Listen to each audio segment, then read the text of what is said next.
president without power. Welcome back to our Hungarology channel. It's great to have you with us again today.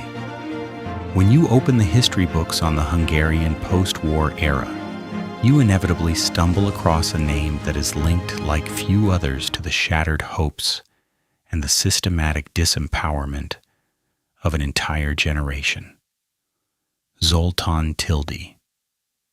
To the Hungarian voters in 1945, he was the great bourgeois beacon of hope after the horrors of the war. He became the first elected prime minister of the post-war period, and starting in 1946, the first president of the young republic. On paper, that sounded like power, political agency, and a historic new dawn. But behind these glorious titles lies, in truth, one of the bitterest tragedies of modern Hungarian history. Before we dive deep into his story, there is one thing we want to emphasize. Everything we are telling you today is based on authentic historical documents and eyewitness accounts from the archives. We don't want to paint a glossed over or distorted picture here. Instead, we want to give you an unvarnished, fact-based insight into those turbulent post-war years when Hungary stood at a critical crossroads. It is the portrait of a man who was unintentionally swept into the maelstrom of world history. The reality of his time in office looks far more sobering than his grand titles suggest. Tildy was a man trapped in an impossible position from the very start. He may have sat in the magnificent presidential palace, but entirely different actors pulled the strings behind the scenes, most notably the ruthless communist leader Mátyás Rákosi and the Soviet occupation forces lurking in the background. Was Tildy even a decisive figure then? The honest answer is less because of what he could actively shape, and much more because of his function as a democratic figurehead. He provided a bourgeois trustworthy face for a system that was already preparing a total dictatorship behind the scenes with brutal harshness. Tildy was not a power-hungry tactician who knew how to throw his weight around. He was a man of compromise, a bourgeois democrat who firmly believed that Hungary could be steered through the extreme storm raging between East and West. But he was to discover, in a painful way, that he was caught in a cynical game whose rules were dictated by Moscow. In this video, we look closely at how this man became a pawn of the superpowers. We show why his attempt to prevent the worst for his country through constant compromise and concession was ultimately bound to fail catastrophically, until, in the summer of 1948, he was faced with the most cruel decision of his life to save his own family. Stay tuned, because Tildy's story shows, like no other, what happens when moral principles collide with the absolute ruthlessness of power politics.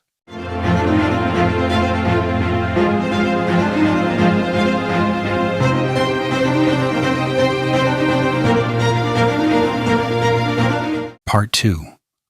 Origins and the formative time in Belfast. To truly understand Zoltán Tildy's political behavior and his subsequent fatal miscalculations, we must return to the very beginning of his journey.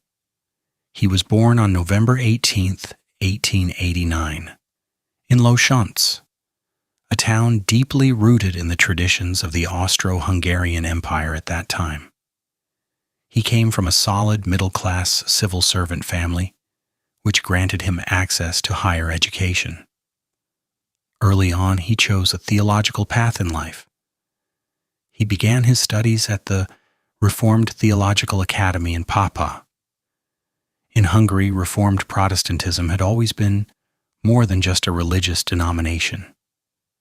It was traditionally seen as a symbol of intellectual independence, a defense of local liberties, and a shield of resistance against the centralized, heavy-handed rule of the Catholic Habsburgs. Yet the true, profound catalyst for his later political worldview did not come from Hungarian lecture halls.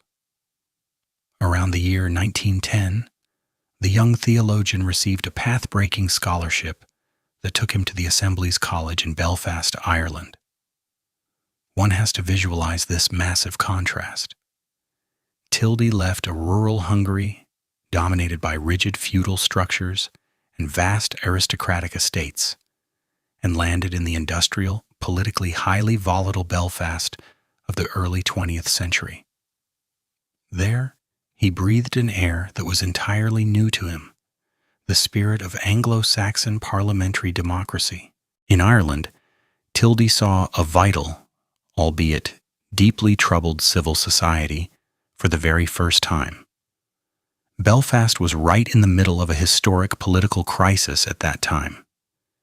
Yet, amidst these fierce tensions, he experienced the very core of British parliamentarism. The power of public debate, the intense wrestling over constitutional questions, and a political culture where the people and elected representatives dictated terms, not a feudal landlord or a royal decree, like back in his homeland. This experience shaped him deeply. He returned with the conviction that a modern society must resolve its conflicts through political discourse. When he officially took up his pastoral duties in 1921 and served in various rural communities such as Senna, Tahi Toat Faulu, and later Segha Lom, he quickly realized that he did not want to be a clergyman who merely hid away in the vestry. He witnessed firsthand the misery of the Hungarian smallholders and day laborers, who often had to toil under wretched conditions for wealthy estate owners.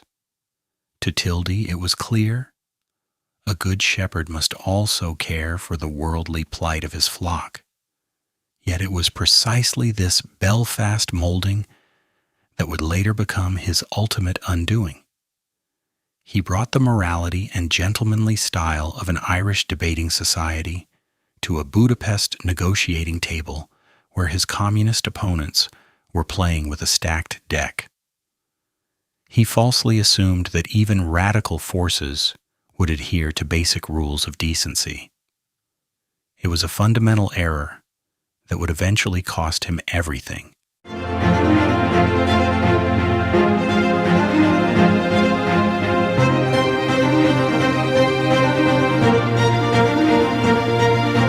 Part 3. Founding of the FKgP and the underground resistance, the bitter social misery in the Hungarian countryside, soon made Tildy realize that prayers alone could not solve the structural problems of the peasantry. The country was crying out for political reform. In 1930, he took a decisive step. Together with like-minded allies, including the future Prime Minister Ferenc Nagy, he founded the Independent Smallholders Party in the provinces, known in Hungarian as the FKgP. The party's goal was by no means a radical overthrow. Tildy positioned the movement as a force of the reasonable center. He demanded a comprehensive land reform to secure a livelihood for landless peasants, a general and secret ballot, and a thorough modernization of the country along Western lines. However, the political climate in the Hungary of the 1930s was extremely heated and hostile. The authoritarian regime of Regent Miklós Horthy viewed these new peasant politicians with deep suspicion. Smallholder meetings were monitored, harassed, or simply banned by the gendarmerie. Tildy remained undeterred.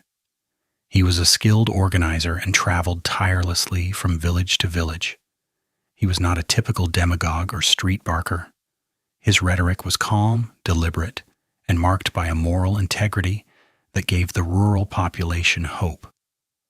His hard work bore fruit. In 1936, he was elected to the Hungarian parliament for the first time, and by 1940 he climbed to become the official party chairman of the FKgP. He had molded the smallholders into the most significant force of the bourgeois center. The true test of Tildy's moral compass, however, followed with the outbreak of World War II.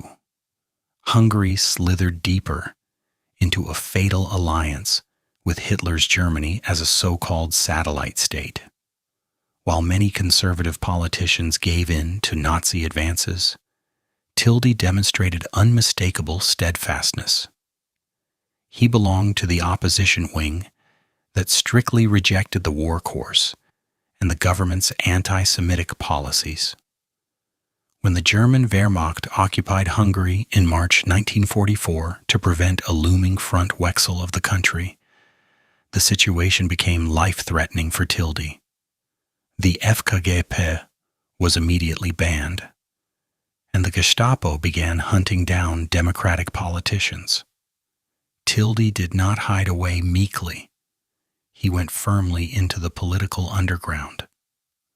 Operating under false names and in constantly changing safe houses, he became one of the central leaders of the illegal Hungarian Front. This resistance movement tried desperately to establish contact with the Western Allies and terminate the alliance with Germany to save the country from total destruction in the hail of bombs. In those dark months of hiding, Tildy's plans for the post-war era matured.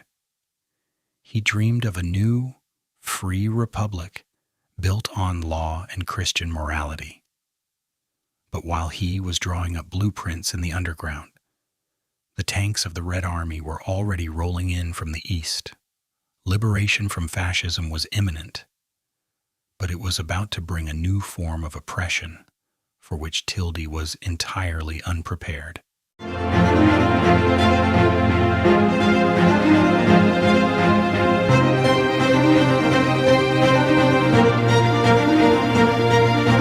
Part 4.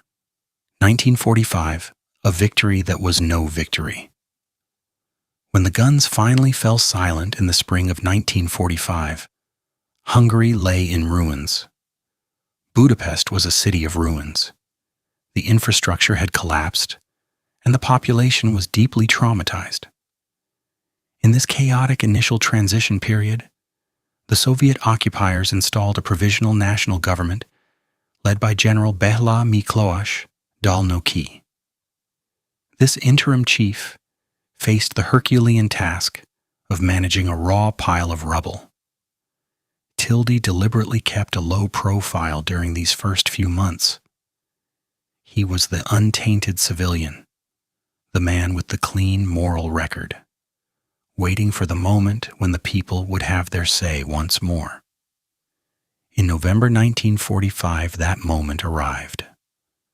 Hungary held parliamentary elections that would go down in history as the relatively freest elections in the entire existence of the later Eastern Bloc. The Hungarian communists, led by Mátyás Rákosi, were absolutely certain of victory. They possessed massive financial and logistical backing from Moscow, controlled the media, and blared loud propaganda. But on election night, a sensation occurred that shook the Kremlin to its core. Tildy's Independent Smallholders Party won an overwhelming absolute majority, capturing 57.03% of the vote. The communists crashed to a meager 17%, despite all their external help. The Hungarian people had spoken unmistakably. They wanted a bourgeois democracy, not a Soviet dictatorship. On paper, Zoltán Tildy was now the most powerful man in the country. Accordingly, he was appointed the new prime minister on November 15, 1945. Yet the boundless joy of the Hungarian Democrats lasted only a few days. Right from Tildy's assumption of office, Soviet overseers sat directly at the table. Marshal Kliment Wurushilov, the ruthless head of the Allied Control Commission, immediately gave Tildy a brutal reality check. The election result didn't matter. There would be no government in Hungary without the participation of the communists. Furthermore, Voroshilov issued an ultimatum demanding that the crucial portfolio of the Ministry of the Interior, and with it, direct control over the entire police force and the burgeoning AVO secret police, be handed over to communist hands. This marked the birth of Tildy's political impotence. He faced an existential decision. Should he risk an open conflict with the Soviet occupying power, which would inevitably have led to a bloody military intervention? Or should he give in to prevent something worse? Tildy chose the path of compromise. He yielded to Soviet extortion and left the Ministry of the Interior to the communists. He lulled himself into the naive illusion that Stalin would grant Hungary a degree of internal autonomy if it remained geopolitically loyal and cooperative. It was the most fatal miscalculation of his life. Tildy may have had the votes of the people behind him, but his opponents possessed the weapons, the terror apparatus, and the unconditional backing of a superpower. His tenure as prime minister began not as a fresh start, but as a permanently forced retreat.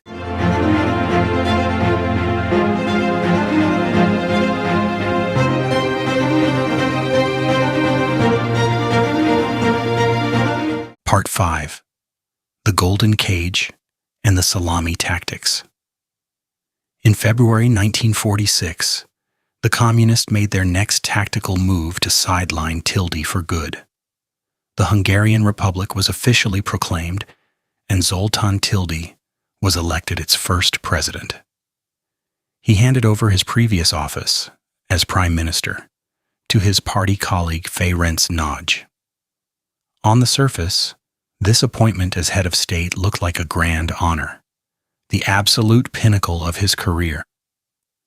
In political reality, however, it was nothing less than a relocation into a golden cage.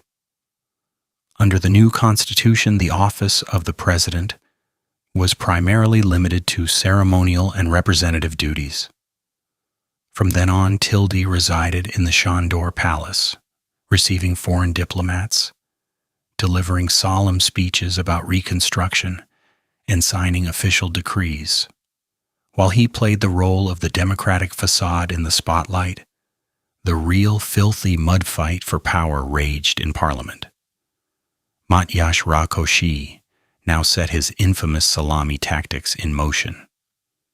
Piece by piece, slice by slice, the communists dismantled the absolute majority of the Smallholders Party. Utilizing the AVO secret police under their control, they staged fabricated conspiratorial activities against the Republic. The pattern was always the same. Popular and influential politicians from the FKgP were baselessly accused of espionage, high treason, or counter-revolution, only to be arrested or driven into exile. Tildy sat in his grand office and had to watch helplessly as his closest political companions were systematically destroyed. His reaction remained shockingly passive. He called for calm, invoked national unity, and urged his remaining party friends not to risk any provocations. Tildy involuntarily mutated into the regime's signing machine. Every time he signed a new decree or a law that further restricted civil liberties and weakened his own party, he believed he was buying precious time for his country. He desperately hoped to save the core of democracy through small concessions. In reality, with his continuous signature, he stabilized the very system that was liquidating him and his ideals step by step.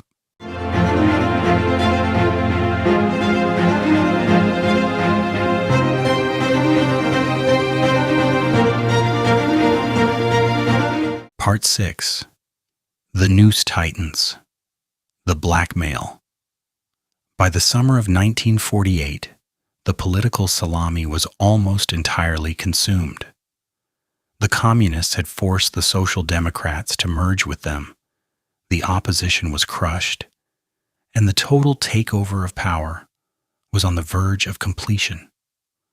Only a single formal shell from the old days failed to fit into the picture of the Stalinist single-party state, the bourgeois president, Zoltán Tildy. Rákosi knew very well that he could not simply arrest or depose the president without causing an international uproar. He needed a pretext that would present Tildy to the Hungarian public, not as a political martyr, but as a morally discredited man. He needed a lever to break Tildy's will once and for all. And the Secret Service found that lever in the closest, most intimate circle of the president, within his own family. Tildy's son-in-law, Viktor Czarnoky, was serving as the Hungarian envoy in Cairo, Egypt. In July 1948, Czarnoky was lured back to Budapest for a home visit under a false pretext.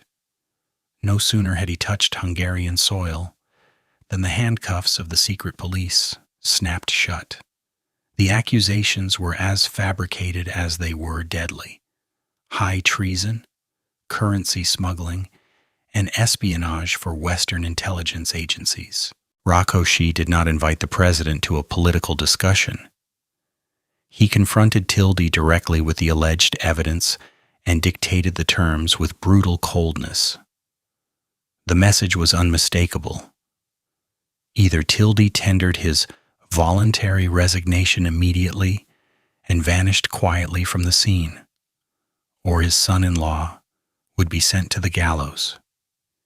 Here the full tragedy of the man of the bourgeois center revealed itself. If he stubbornly held on to his office and his democratic convictions, he would sign the death warrant for his daughter's husband. If he gave in to the blackmail, he would betray the last formal symbol of the Hungarian Republic and capitulate to the dictatorship. On July 31st, 1948, Tildy collapsed under this immense psychological pressure. He submitted his official resignation. The communist media machinery immediately spewed venom, exploiting the case to the fullest. The president had to resign because his family was involved in sinister Western espionage plots, thereby forfeiting the trust of the Republic. It was an unprecedented public humiliation. Tildy believed that with this ultimate self-sacrifice, he had saved his son-in-law's life. But he had still underestimated the bottomless ruthlessness of his opponents. Despite the resignation, Viktor Czarnoky was executed in December 1948 after a brief show trial. Tildy himself was immediately placed under strict, years-long house arrest. The man who had started in 1945 with over 57% of the popular vote was now an isolated prisoner within his own four walls. Hungary was now definitively a People's Republic of a Stalinist mold.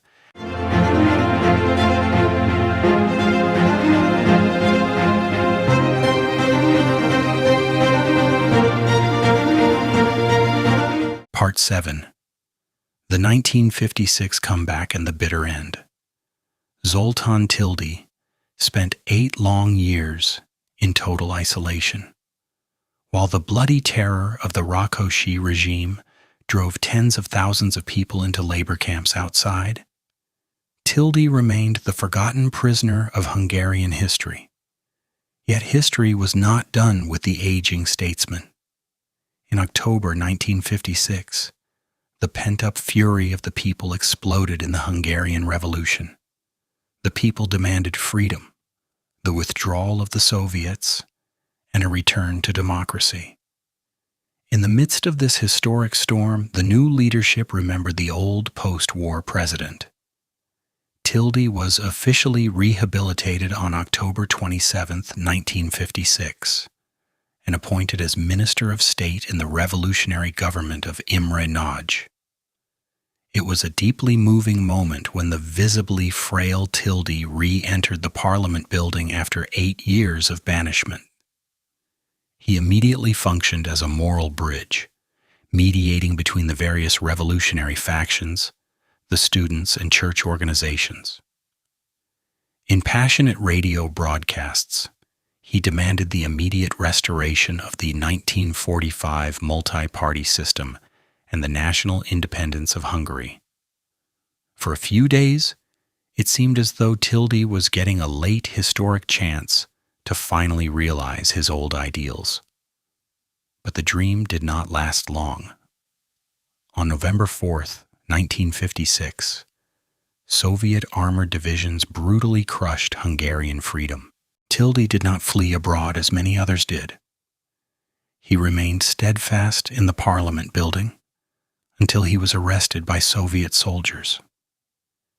In 1958, in the course of the secret show trials against Imre Nagy and his companions, he was sentenced to 6 years in prison. The charge was once again an alleged attempt to overthrow the people's democratic state order. But Tildy was by now an old, severely ill man. In April 1959, he was released early from prison under an amnesty. The last 2 years of his life were spent in absolute seclusion in Budapest, a living relic of a long bygone era. On August 3, 1961, Zoltán Tildy's eyes closed forever. He died at the age of 71. Was Zoltán Tildy a decisive figure in history then?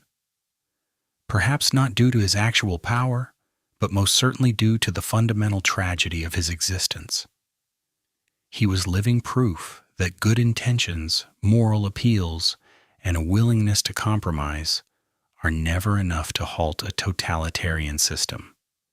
His fate remains an eternal warning of how quickly a democracy can be hollowed out from within if you offer its enemies even the slightest concession. Thank you for joining us today for this extremely deep dive into the life of Zoltán Tildy on Hungarology. If you enjoyed this detailed portrait, please make sure to subscribe, hit the notification bell, and leave a comment down below. Do you think Tildy was simply too naive, or did he honestly have no other choice in his situation? We'll see you next time.